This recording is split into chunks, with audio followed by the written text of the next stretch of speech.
What is up, everyone? Today is Tuesday, which means that it's time for another live Q&A. As always, I'm your host, Paul J. Lipsky, here to answer any questions you might have about dropshipping. So as usual, in the description of my video are a bunch of free resources for you. I have a guide there on the best suppliers to use for dropshipping, the best software.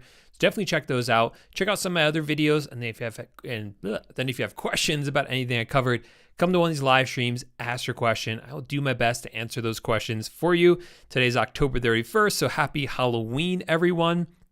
I will be having to cut this a little bit shorter than I normally do because I'm going to be doing some festive Halloween stuff in a little bit, but I will try to get through as many of these questions as I can to help you all out. We are moving in to the real quarter four, right? Quarter four is the last 3 months of the year. It's October, November, and December. It is the busiest time of the year for online sellers. It's the time of the year where you can make the most money. Certainly, that revolves around, the Christmas shopping season, but even Halloween, you see a really nice bump going into Halloween. Americans spend a lot of money on Halloween, but really, the next few weeks, you're going to see things start to ramp up. And then when Black Friday hits, if you're ready for it, if you have the right products in your store and the right strategies in place, you can really see things accelerate and take off with your dropshipping store. So get ready for it. Now is the time to start adding those products, getting them into your store, getting everything synced up so there's no surprises for you, or the least number of surprises. There's always surprises during quarter four, but the least number of possible going into quarter four so that when Black Friday hits, you can just start raking in all of those sales. All right, so let me jump now into the questions. What's up, everyone? Thanks for being here. And then so let's get into these questions here.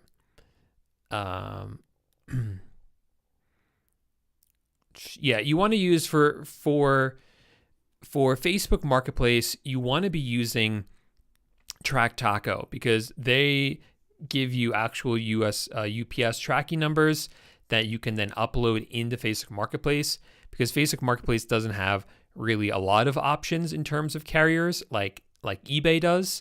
So if you need to convert tracking numbers because you're dropshipping from Amazon or Walmart, TrackTaco is probably your best bet for doing that. Brett says, is just copying and pasting listings from eBay to Facebook viable?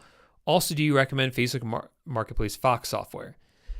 So I think what you're asking, Brett, is if you're selling products on eBay, doing drop shipping, and they're working really well, can you just list those same products up for sale on Facebook Marketplace? And the short answer is that that's not a bad strategy at all.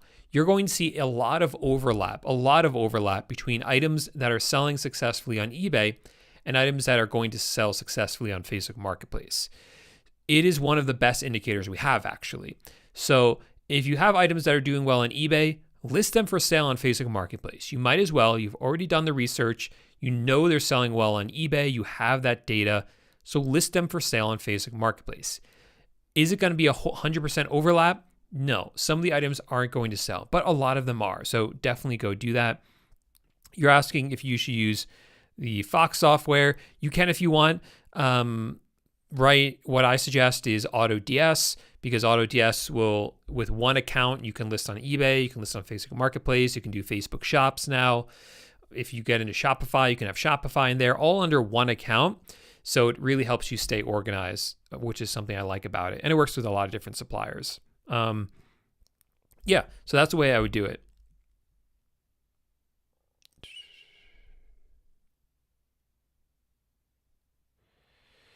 Lorenzo, I'm not quite following you. My virtual assistant program was never free. I know you email you. How are you guys?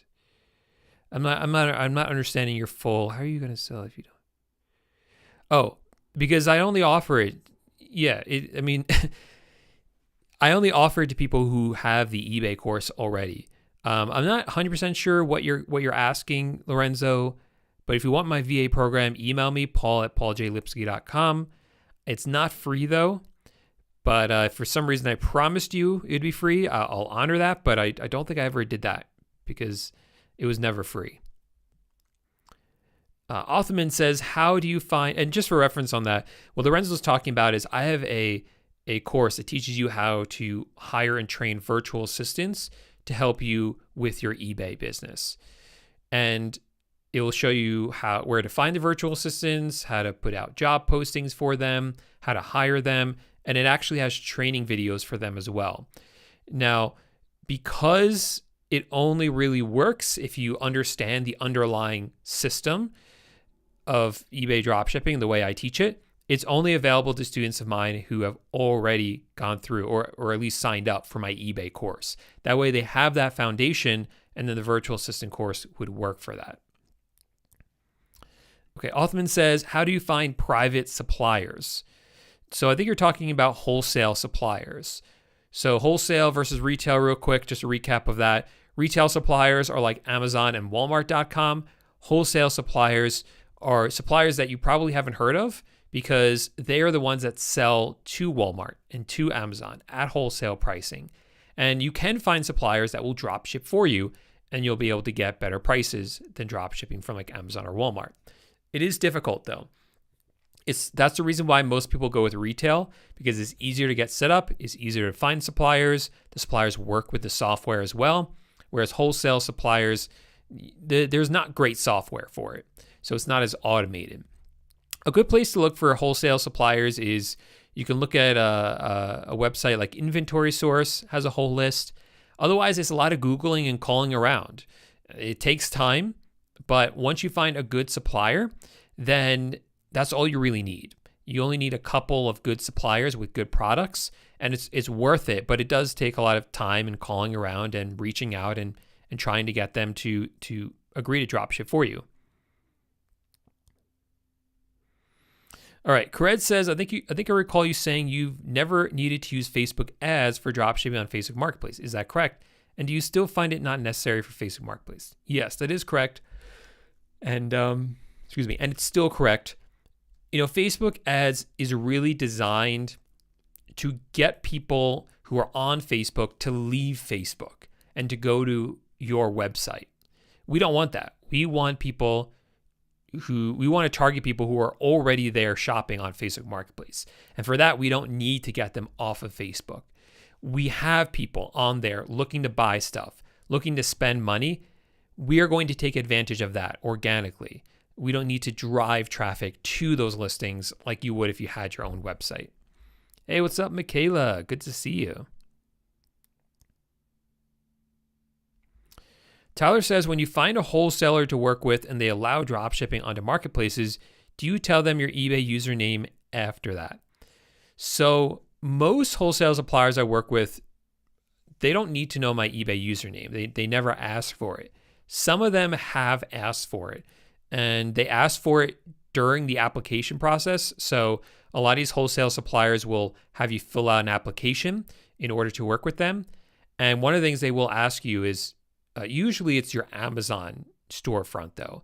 Most of them that do ask for something like that aren't asking for your eBay one, but I have seen it. So they'll ask for like your eBay username just to check your store, make sure you have a store that's not brand new, that they want one with some feedback on it. But again, primarily they do that if you're an Amazon seller, not really an eBay seller.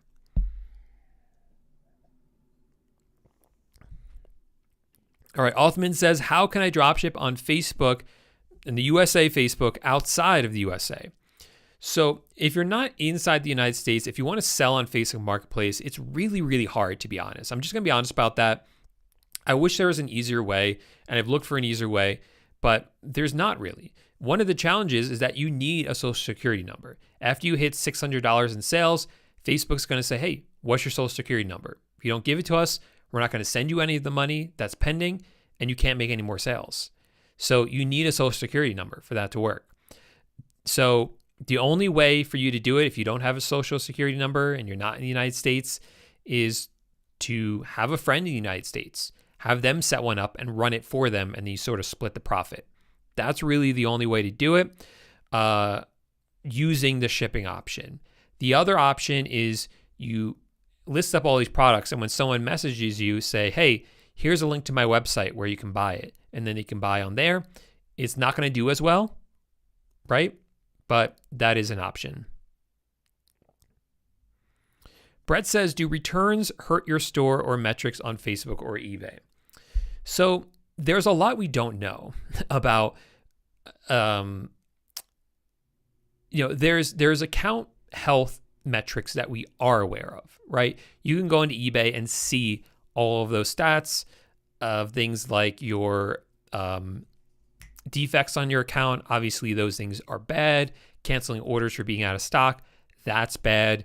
But there's more behind the scenes that we don't really know. Like, do too many returns hurt your account? They won't tell us that, so we don't know if that is something. I think it could go either way. I think I can see them counting it against you, and I can also see them not caring about it.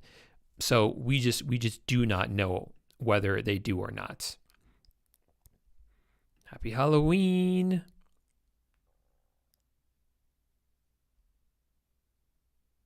I'm too old for candy ball.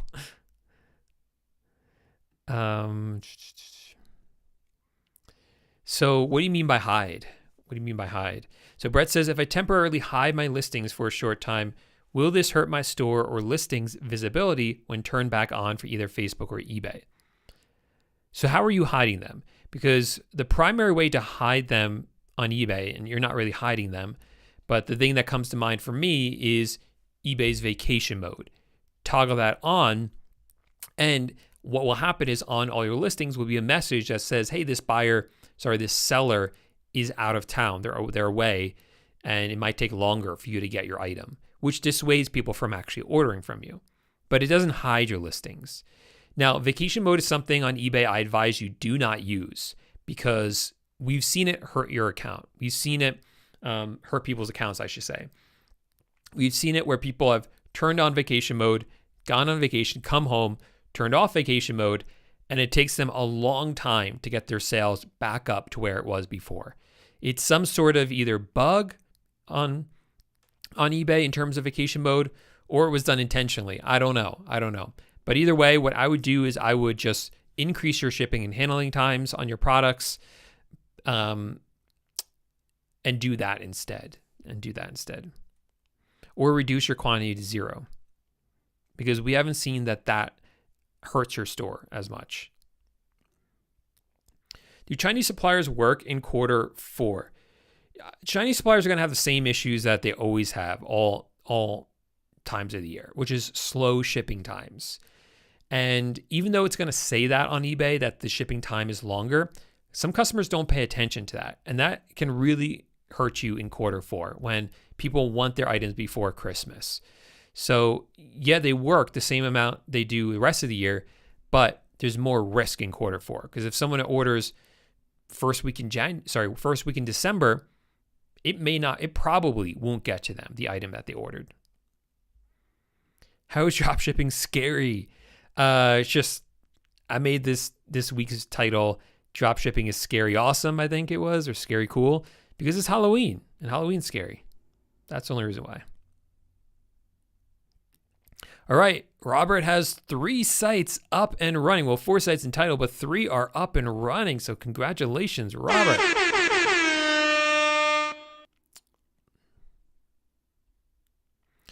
Michaela says, can we use Prime for dropshipping? I've been watching a lot of videos lately, and they say it's fine if the item is over $35. What is your opinion? So I'm not sure what videos you're watching or who's saying what. From what I've seen is that you can use Amazon to dropship, but not an Amazon Prime account. Not an Amazon Prime account. So just a regular Amazon account. That does mean you want to stick to items that are over $35 to get free shipping. And even though you won't have Prime shipping in terms of speed, Amazon still ships their items out really fast. So I don't really see the need for Prime for items over $35, because again, the customers are still going to get their items fast. It's not going to be Prime fast, but I think that's totally fine. I mean, it has been totally fine. Where can I find products that others can't find? Well, you don't want that. You don't want products that other people can't find, because then you don't know if those items are selling well. There's plenty of products out there, right? You can go on Walmart and find, thousands of products, tens of thousands of products on Walmart, on Amazon, and Home Depot that no one is selling on eBay yet. But the question is, will they sell on eBay?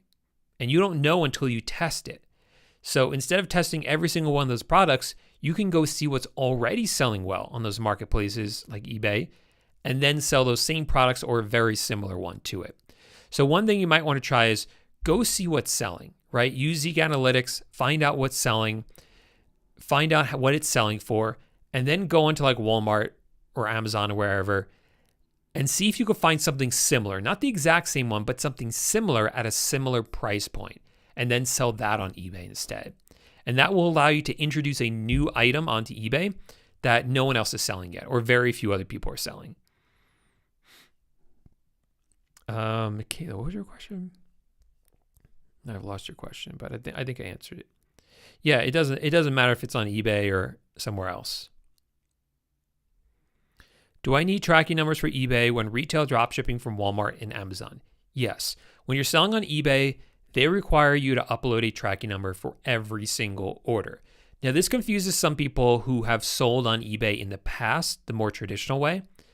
Normally, if you're selling a product on eBay, you have that item in your house. So when it sells, all you have to do is go into eBay and print a shipping label from eBay. We're not doing that as dropshippers, okay? What we're doing is when the item sells, we then buy it from Walmart or Amazon, and then they give us a tracking number that we then put into eBay for that order.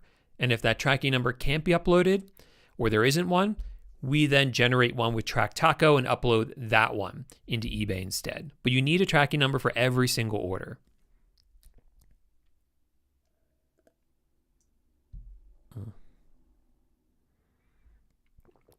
Construction Cloud says, how can we dropship on eBay from Pakistan? Unfortunately, I can't help. My experience is selling on eBay.com as a U.S. citizen from the United States. That is what I know. So if you're outside the United States, what you need to do is set up an LLC here. And the LLC needs to own the eBay store. So that is your best course of action. It works for a lot of people. Some people, it doesn't work for. They can't figure it out. But again, that's the best way to do it. Renzo says, trick or treat. What is the highest item you will sell in your store? What's the maximum you will pay for items? $1,000? Is it up or down from this price? Down from that price. Down from that price. The maximum I sell is about $300. I think I have a couple items that are more than that, but at this point, we're not listing any more items into our store that are over $300 because it's just not worth the risk, right? If for some reason an item not received case is opened up and we lose for some reason, or there's a chargeback from the customer, that's a lot of money to be out of. That can like ruin an entire day's worth of sales. So yeah, it's just kind of like not worth it. No, dropshipping is not dead. What do you recommend having your promoted listings percentage at? Experiment with this. What I suggest most people do is just run a promoted listing campaign for all of their products on eBay at a flat 1%. See if that boosts up your sales. If it does, or even no matter what the results are, just write down the results and then try 2% and then try 3%. And at some point, and while you're doing that, also raise your prices by the same amount. So you actually make the same amount. And at some point, you're going to see that it's not going to work anymore, right? Maybe you jump from 2 to 3% is what most people see. And at that point, because you've also raised your prices, the items aren't selling as much. So then jump back down to 2% or 1%, whatever worked best for you.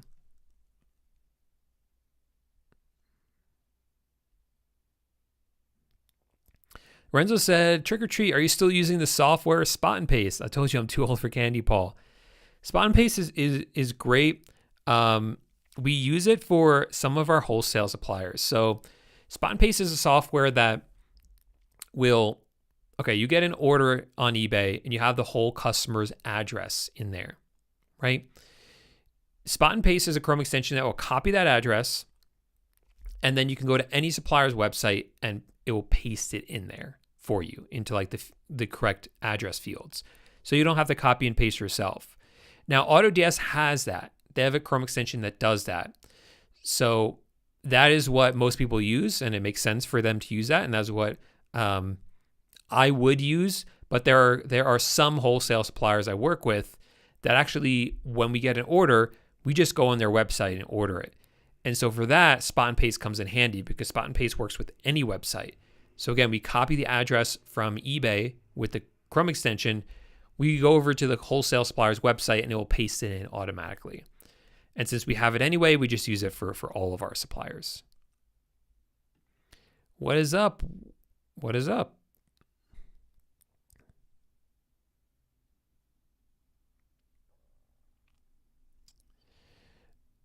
Yeah, sometimes it will automatically change it to a longer time. And it's just the way it is. If you can't fix it, it has to do with what eBay allows you to have, different windows. Lorenzo says, trick or treat, do you use Hubstaff or something like this program? I don't use Hubstaff. Hubstaff, I believe, is, correct me if I'm wrong, but I believe Hubstaff is a way for you to like organize your team. So if you have like a whole company, like they can all be in there, and like you can kind of like keep track of what work they're doing, I believe. I've never used something like that. I trust my virtual assistants, and also I know what work they have to get done. And if at the end of the day and at the end of the week they haven't gotten that work done, or it's not at the quality that I want, then we have a problem, right? But I'm not going to monitor them minute by minute to make sure they're working when they say. I honestly don't pay my VAs per hour. I pay them to do the work that needs to get done, and that's all I care about.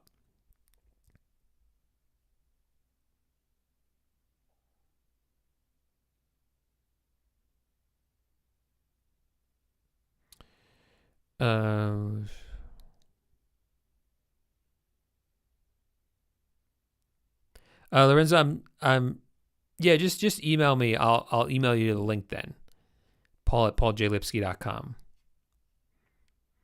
How do you increase your selling limits on eBay? Says Othman. So selling limits, sell more products, they'll raise your limits. So the good news is that if you set up your store the correct way, this is something I teach my students, set it up the correct way, you should have limits that are high enough where you're going to be fine for a while. You're going to have plenty of time before you hit your limits, and then probably your limits are going to be raised before you even hit them, so automatically. So if eBay sees you listing items and see you selling items, they're just going to raise your limits. And if they don't, you can always contact them and request a limit increase. Lorenzo says, trick or treat, do you use Skype to talk to your virtual assistants, or you use a different service? Again, I'm sorry for all the typos. My talk-to-speech has a mind of its own. Trust me, Lorenzo, I get it. I can relate to that. Yeah, so I don't use Skype.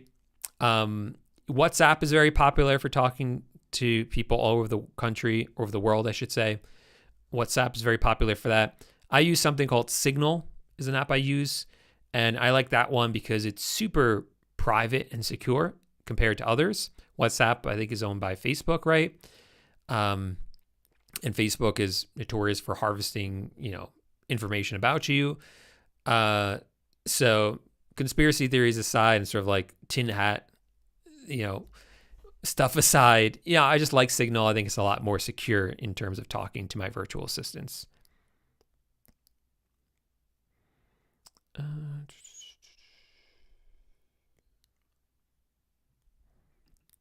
Michaela says, I'm trying to get some feedback on eBay by buying low-cost items, but most of the stuff are coming from China. Is that okay, or should I look for U.S. suppliers instead? No, that's fine. It's fine. If you're buying just to get feedback, it doesn't matter who you buy from, right? Just buy some cheap stuff, or buy stuff you would buy anyway. Like, let's say you need dog food. Well, buy it on eBay. Let's say you need,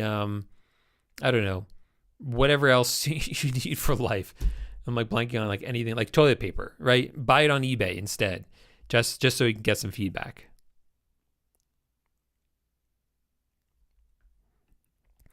So Altman says, I emailed eBay to increase my selling limit. They increased it from 100 to 250, but that's not enough.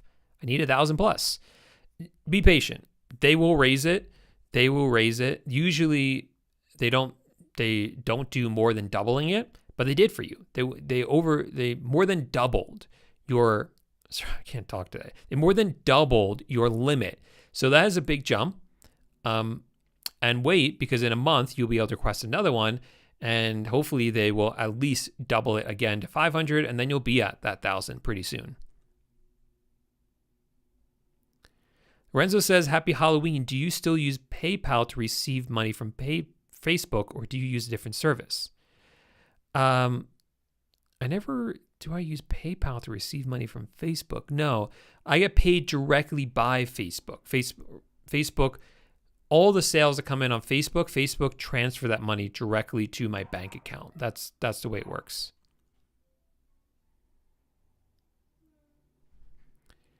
I'm not sure what you mean by stock products. Can you clarify what you mean by stock products? And I got like 4 more minutes, and then I got to go trick-or-treating with some family, from younger family members.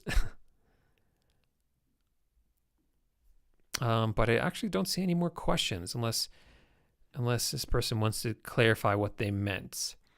But yeah, all right. I'll remind you all that in the description of my videos are a bunch of free resources for you. So there's a guide there on the best suppliers to use for dropshipping.